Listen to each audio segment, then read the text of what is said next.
ஒரு உண்மையை சொல்லட்டுமா? நீங்க மன்னிக்காம இருந்திருந்தா கூட பரவாயில்ல, ஆனா நீங்க மறக்காம இருக்கிறது தான் உங்கள் உறவை மீண்டும் பிளவுபடுத்தும்.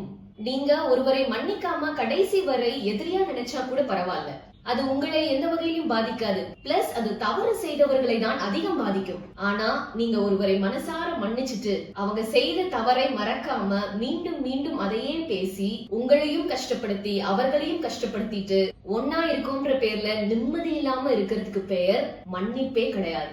அதுக்கு பெயர் ரிவெஞ்ச், பழி வாங்குதல். இங்க உங்க கணவனோ ஒரு மனைவியோ செய்தது முற்றிலும் தவறுதான். ஆனாலும் அதை நீங்க மன்னிச்சு ஏத்துக்க முன்வரீங்க. அவங்களும் செய்த தவறை வருந்தி திருந்த முயற்சி செய்யறாங்க. அப்போ அந்த பழைய சாப்டர் க்ளோஸ்டுன்னு அர்த்தம். சோ நீங்க பாஸ்ட்ல நடந்த கசப்பான விஷயங்களை பேசி பேசி பிரசன்ட்ல கிடைக்க வேண்டிய சந்தோஷத்தை தடை செய்றீங்க. நீங்க எதுக்காக உங்க ஸ்பௌஸ் செய்த தவறை மன்னிச்சீங்க?